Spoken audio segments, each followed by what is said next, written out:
여러분 안녕하십니까? 비어있어 보여도 속이 꽉 차있는 시사 깡통입니다. 최근 여러가지 모종의 사정으로 인해서 이전처럼 활발하게 동영상을 올리지 못하고 있습니다. 하고 싶은 이야기도 많고 시사 현안에 대해서 저의 생각도 많은데 이런저런 사정으로 인해서 못하는 점, 시청자 여러분께 진심으로 죄송하게 생각하고 있으니 너그러운 마음으로 양해 부탁드립니다. 본론으로 들어가서 이번 방송에서는 문재인 정부의 임기 반환점쯤에 하여 제가 바라는 대한민국의 모습에 대해서 여러분과 함께 이야기해보고자 합니다. 저 역시 슬아의 아들이 있는 입장이다 보니 나중에 제 아들이 커서 이런 나라에서 살았으면 좋겠다는 생각을 하게 되었고, 그렇게 정리한 생각들을 주제로 동영상을 찍게 되었습니다. 시청자 여러분께서는 우리나라가 어떤 나라가 되었으면 하시나요? 또 우리나라가 어떤 나라가 되기를 바라시나요? 그런 질문을 던지면서 이번 동영상을 시작하겠습니다.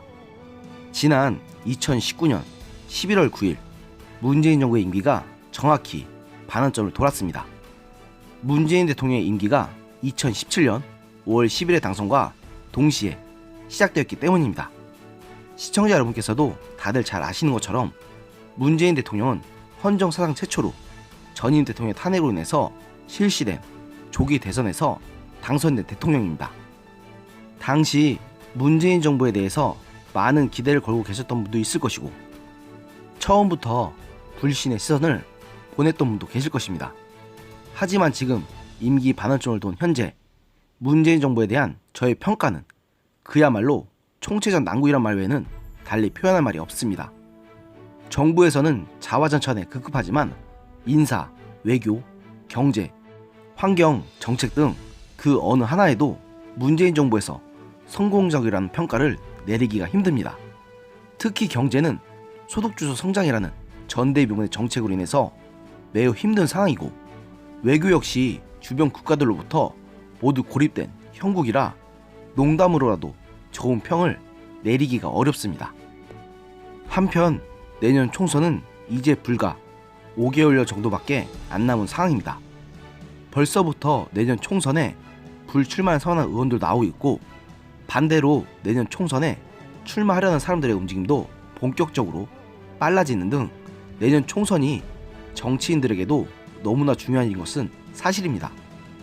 하지만 이런 이야기들보다도 제가 진심으로 관심을 갖고 있는 것은 내년 총선에서는 어떤 정당이 승리할 것인지, 그리고 그 정당이 내거는 정책은 과연 무엇일지입니다. 내년 총선이 갖는 의미에 대해서는 굳이 제가 말을 하지 않아도 시청자 여러분께서도 다들 잘 아시겠지만, 정말로 내년 총선 결과에 따라서 우리나라의 수십 년간의 미래가 달라질 수도 있다는 것을 생각하면 결코 그 의미가 작다고 할 수가 없을 것입니다. 그런 의미에서 이번 방송에서는 제가 바라는 대한민국의 청사진을 말씀드리면서 시청자 여러분과 함께 내년 총선에서 과연 어떤 정당이 집권하는 것이 대한민국에 도움이 되는지 한번 고민해보고자 합니다. 시청자 여러분께서는 우리나라가 어떤 나라 되기를 원하십니까? 저마다의 생각의 차이가 있고 그에 따른 비전의 차이가 있겠지만, 저는 결국 부강병이라는 이 키워드에서 결코 크게 벗어나지 않으리라고 생각합니다. 이 부강병이라는 키워드는 결국 강한 나라, 부유한 나라일 것입니다. 그리고 거기에 대해서 민주주의가 정착된 우리나라에서는 공정한 나라라는 키워드도 추가될 수 있을 것입니다. 강한 나라라고 한다면 아무도 넘볼 수 없는 만큼 강력한 군사력으로 대표되는 국력을 갖춘 나라를 뜻할 것이고, 부유한 나라라고 한다면 노력한 만큼의 대가를 받고 잘 사는 나라를 뜻할 것입니다. 공정한 나라라고 한다면 기회의 균등함과 경쟁의 공정함이 보장되는 사회를 말할 것입니다. 어디서 많이 들어본 말들이죠?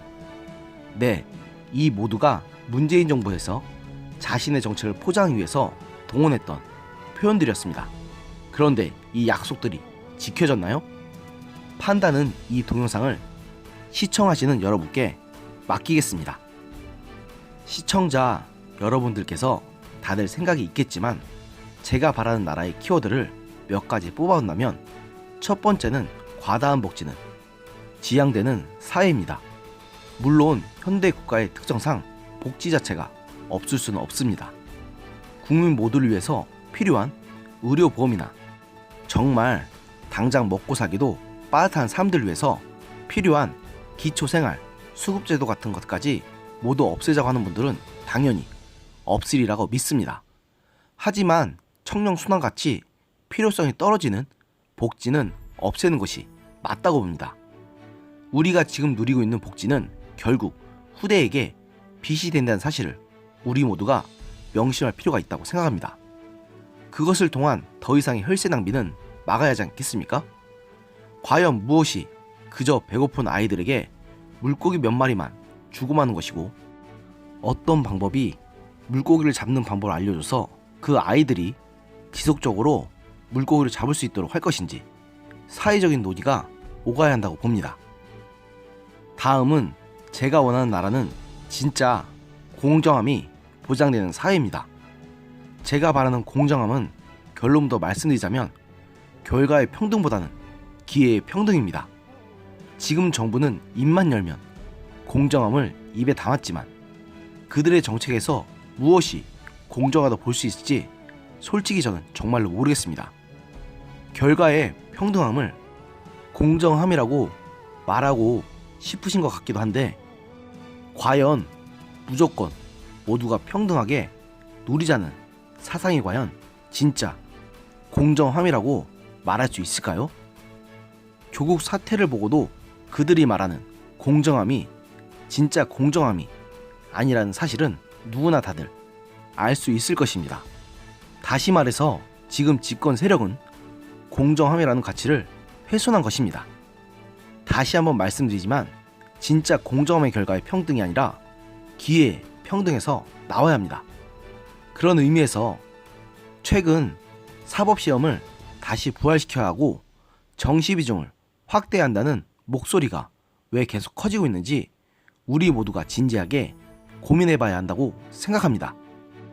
그리고 또 한 가지 말하고 싶은 것은 최근 들어 문재인 대통령이 강조하고 있는 아무도 흔들지 못하는 나라에 대해서 말하고 싶습니다. 저 역시 우리나라가 그런 나라가 되기를 바라는 것은 사실입니다. 하지만 제가 바라는 아무도 흔들지 못하는 나라는 문재인 대통령이 말한 것과는 다릅니다. 아무리 흔들지 못하는 나라는 결국 내가 남들이 흔들지 못할 만한 힘이 있어야만 갖출 수 있다는 것은 그야말로 3살 먹은 어린아이도 알만한 사실일 것입니다.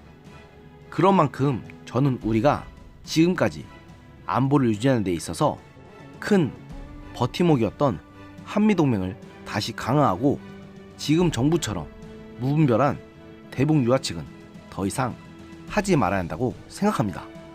그리고 북한의 현실에 대해서 조금이라도 관심이 있는 분이라면 아시겠지만 지금 동북아의 평화는 북한 인민들의 해방이라고 생각합니다. 제 생전에 통일까지는 몰라도 북한 인민들이 사람답게만 살 수 있게 되어도 동북아의 평화는 훨씬 가까이 다가오리라 믿습니다. 그렇다면 우리가 이런 나라를 만들기 위해서는 어떻게 해야 할까요? 저나 시청자 여러분들처럼 평범한 국민들이 할 수 있는 것은 결국 투표를 잘하는 것입니다. 물론 여건이 허락해서 직접 정치를 할 수 있다면 좋겠지만 저나 시청자 여러분이나 그럴 수 있는 분들은 많지 않을 것입니다. 투표를 잘 하려면 어떻게 해야 할까요? 초등학생도 다 아는 사실이지만 당연히 공약을 잘 봐야 할 것입니다. 그것도 아주 철저하고 꼼꼼하게요. 그런 만큼 더 이상 이미지에 넘어가서 소중한 표를 주는 우를 범해서는 안 될 것입니다. 내년 총선에서는 우리가 바라는 대한민국의 미래상을 제시할 수 있고 그것을 실천할 수 있는 사람들에게 표를 주는 선거가 되어야만 합니다. 그것이 누가 되었던 간에 우리가 더 이상 그럴듯한 이미지나 달콤한 포퓰리즘 정책에 넘어가는 개돼지가 아니라는 것을 증명해야만 합니다. 내년 4월 15일에 있는 총선, 우리 모두 국민의 힘을 보여줍시다. 할 수 있습니다. 네, 오늘 제가 준비한 방송은 여기까지입니다. 부족하지만 끝까지 시청해주신 시청자 여러분께 머리 숙여 진심으로 감사드립니다. 다시 한번 구독과 좋아요 그리고 공유를 많이 부탁드립니다. 또 댓글로 시청 소감도 남겨주신다면 감사하겠습니다. 그럼 시청자 여러분, 오늘도 행복한 하루 보내시기 바랍니다. 감사합니다.